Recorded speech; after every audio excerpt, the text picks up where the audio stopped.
ఎన్ని రోజులు ఏం పేరు ఏం పేరు మీ పేరు ఉపేంద్రమ్మ ఎన్ని ఎకరాలు ఉంది పొలం మొత్తం మక్కలేనా ఎన్ని రోజులు ఇక్కడ తీసుకొచ్చి 20 రోజులు కొంటలేరా కొంటలేదు సార్ బాగా ఏది లేదు సార్ కొంటామని స్టార్ట్ చేసింది సార్ ఇప్పటి వరకు ఒక కేజీ కూడా కొనలేదు సార్ తీసుకొచ్చి 15 రోజులైంది ఇంతవరకు 1 కిలో కొనలేదు సార్ బారదాన్ని కూడా ఇవ్వలేదు సార్ కనీసం గన్ని బ్యాగ్స్ కూడా ఇవ్వలేదు సంచలనం కూడా ఇస్తలేదు ఒకరి మీ పేరమ్మా మీకెంత పొలం ఉంది మొత్తం మక్కలేనా 2 రోజులు అయితే తెచ్చి మీరు మేము కాంట జోకేదానికి వచ్చినాం సార్ ఇక మేము వాళ్ళ లీడర్ ఎన్ని రోజులు 15 రోజులు అవుతుంది సార్ 15 రోజులు మేము అందరు ఐకేపీ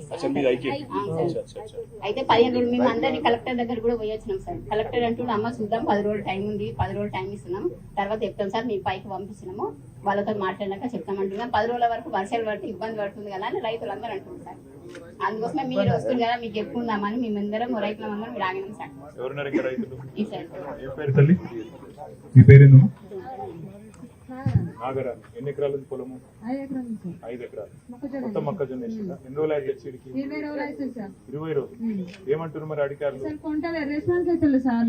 అసలు అయితలేదు సంచులన్నీ ఇచ్చిరా ఏది లేదు జోకుడు లేదు ఏది లేదు మరి వాన పడితే వానబడితే తడితే ఖరాబ్ అయితే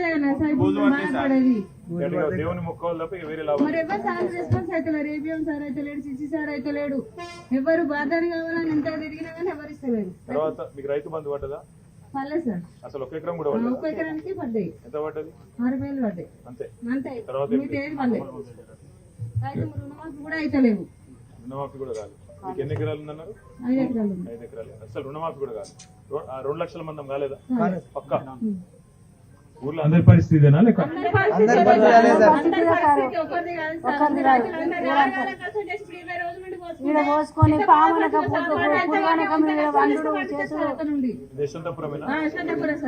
ఊర్లో ఎక్కువ మొక్కజొన్న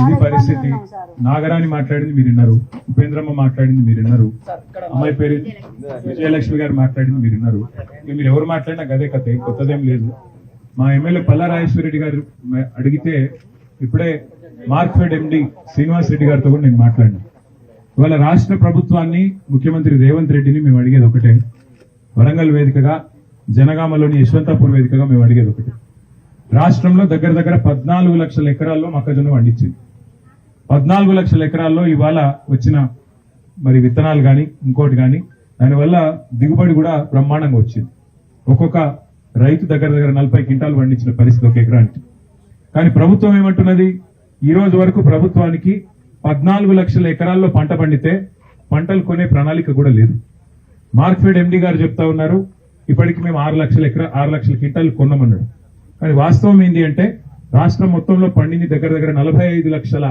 మెట్రిక్ టన్నులు పండింది మరి ప్రభుత్వం ఇప్పటి వరకు వారు చెప్పింది నిజం అనుకుంటే కూడా ఎక్కడ 45 లక్షలు ఎక్కడ 6 లక్షలు ఒకటి ఆలోచించండి నెంబర్ 1 ప్రభుత్వం మాకున్న సమాచారం మేరకు రైతు పండించింది మొత్తం కొనడానికి కూడా సిద్ధంగా లేదు కేవలం ఒక 10 లక్షలు 15 లక్షల టన్నులు మాత్రమే కొనాలి తర్వాత చేతులు దులుపుకోవాలి ఎందుకంటే రైతుల దగ్గర కొంటే కనీస మద్దతు ధర 2460 రూపాయలు ఇవ్వాలి ఇవ్వకపోతే రైతులు ఊకోరు మరి ఒకసారి కొనుగోలు చేసి జోకి మళ్ళీ లోపల పెట్టుకున్నామంటే పైసలు ఎప్పుడు పడతాయని గడబడి చేస్తారు దాని బదులు సప్పుడే కాంత సెంటర్లలో అట్లే ఇడిచి పెడితే వాన కొట్టో ఇంకోటి కొట్టో ఆఖరికి ఏదో ఒకటి అయితే చచ్చినట్టు అమ్ముకుంటారు బయట 1600 1700లకు అమ్ముకుంటారు మాకు లొల్లి పోతుంది బోనస్ ఇచ్చేది లేదు మద్దతు ధర ఇచ్చేది లేదనే ఆలోచనతో ప్రభుత్వం ఉన్నట్టుగా కనబడతా ఉంది ఇంకొక మాట వాస్తవం ఏంటంటే ఇవాళ ఈ రాష్ట్ర ప్రభుత్వం మార్క్ఫెడ్ ద్వారా 22,700 కోట్ల అప్పు తెచ్చింది కానీ 22,700 కోట్ల అప్పు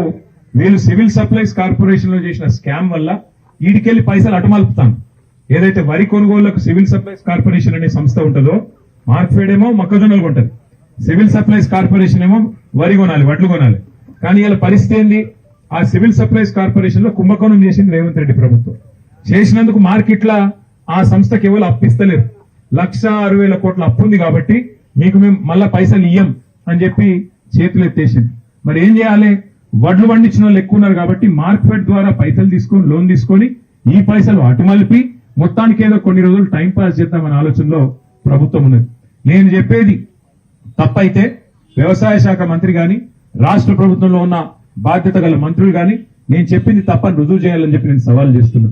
ఇంకొక మాట కూడా ప్రభుత్వానికి మేము హెచ్చరిస్తా ఉన్నాం. సరిగ్గా 4 ఏళ్ల కిందట రాహుల్ గాంధీ గారు ఇదే వరంగల్ గడ్డ మీద రైతు డిక్లరేషన్ అని చెప్పి మీటింగ్ పెట్టింది ఇక్కడికి వచ్చి. అందులో 34 హామీలు ఇచ్చిండు. మద్దతు ధర ఇస్తాం, బోనస్ ఇస్తాం, 15,000 రైతు బంధు ఇస్తాం. ఇలా ఏ ఒక్కటి అమలు కాలే. రైతు బంధు పడలే, బోనస్ కి అయితే అడ్రస్ లేదు, బోగస్ అయిపోయింది. ఆఖరికి పండించిన పంట, ఇప్పుడు 6 కాలం కష్టపడి పండించిన పంట కొనే నాదుడు లేడు. 20 రోజులాయ, 15 రోజులాయ, నెల రోజులాయ, జోకెటోడు లేడు, ఎత్తిపోస్టోడు లేడు, ఆ లారీల పోని దించుకుంటోడు కూడా లేడు. అమాలోళ్ళు ఇక్కడనే ఉన్నారు, డ్రైవర్లు ఇక్కడనే ఉన్నారు, రైతులు ఇక్కడనే ఉన్నారు, ధాన్యం మొత్తం ఇక్కడనే ఉన్నారు. అందుకే ఈ రాష్ట్ర ప్రభుత్వాన్ని మేము అడిగేది, మీకేమైనా సిగ్గు లజ్జ ఉంటే మీరు రైతు బంధు ఎట్లా వేయరు మాకు తెలుసు. రైతులకు కూడా అర్థమైపోయింది మీరు దొంగల ప్రభుత్వం. ఎందుకంటే పంచాయతీ ఎన్నికలు వస్తే, పార్లమెంట్ ఎన్నికలు వస్తే రైతు బంధు చేసుడు తప్ప నాట్లప్పుడు మాత్రం వేయరు, మీరు ఓట్లప్పుడే వేస్తారు. అది రైతులకు కూడా అర్థమైంది. మీరు ఎట్లాగో రైతు బంధు వేయరు, మీరు ఆశలు వదులుకున్నారు. కనీసం పండించిన పంటలన్న కొనండి, కనీసం ఆ పంటలు లిఫ్ట్ చేసుకొని పైసలు ఓ రోజు ముందో వెనుకనో పైసలు వస్తాయి. కానీ ఇట్లనే అగాధం విడిచిపెడితే తడిసిపోయి మొత్తం మరి బూజు పట్టి ఆగమాగమైపోయి మరి పండించిన పంట మొత్తం నాశనపై ఆత్మహత్యలు దిక్కయ్యే పరిస్థితి వస్తుంది. ఇది మంచిది కాదు రాష్ట్రానికి. ఎద్దేడ్చిన వ్యవసాయం, రైతేడ్చిన రాజ్యం బాగుండదు అంటారు. అందుకే ప్రభుత్వాన్ని డిమాండ్ చేస్తున్నాం, వరంగల్ వేదికగా వెంటనే కొనుగోలు చేస్తారా, లేకపోతే ఎక్కడికక్కడ రోడ్ ఎక్కి మొత్తం ట్రాఫిక్ ను మొత్తం రాష్ట్రాన్ని దిగ్బంధం చేయమంటారా మీరే తెలుసుకోండి. వెంటనే కొనుగోలు ప్రారంభించాలని డిమాండ్ చేస్తున్నాం. ఎక్కడికక్కడ సెంటర్ లో ఉన్నది మీరు జోకండి, ఎత్తండి, తీసుకపోండి, మీరు కేంద్రాల్లో దాచుకోండి, గోదాంలలో పెట్టండి. కానీ ఇదే రకమైన పద్ధతి కొనసాగితే రాష్ట్ర వ్యాప్తంగా ఎక్కడికక్కడ దిగ్బంధం చేస్తాం. రైతుల తరపున పోరాటాన్ని ఉధృతం చేస్తాం. రేపు రైతు సంగ్రామ సదస్సు కూడా వరంగల్ వేదికగా పెట్టినాం. రేపటిదాకా చూస్తాం.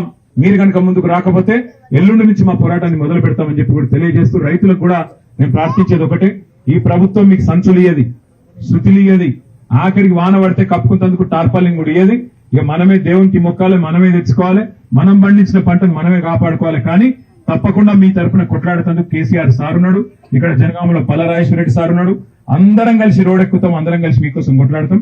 మీరు రంది పెట్టుకోకండి, పంటలు కొనిపిస్తాం, తప్పకుండా పైసలు ఇప్పిస్తాం. అది మా బాధ్యత. ధైర్యంగా ఉండండి, కాకపోతే ఒక రోజు ముందో వెనుకనో జర ధైర్యంగా ఉండాలని చెప్పి కోరుతూ, నాకు మళ్ళీ పరకాల దాకా నర్సంపేట దాకా వేది ఉన్నది. మరి మా యశ్వంతపురంలో మా జనగామలో దయచేసి ఫోటోలు వదిలిపెట్టకుండా పంపించాలని చెప్పి కోరుతూ, మా రాజ్యసభ సభ్యులు వద్దిరాజు రవిచంద్ర గారు కూడా ఉన్నారు, మిమ్మల్ని చూడడానికి వారు కూడా వచ్చినారు. మరి పేరు పేరున అందరికి నమస్కారాలు. మీడియా మిత్రులకు కూడా ప్రత్యేకంగా ధన్యవాదాలు. జై తెలంగాణ. Thank you.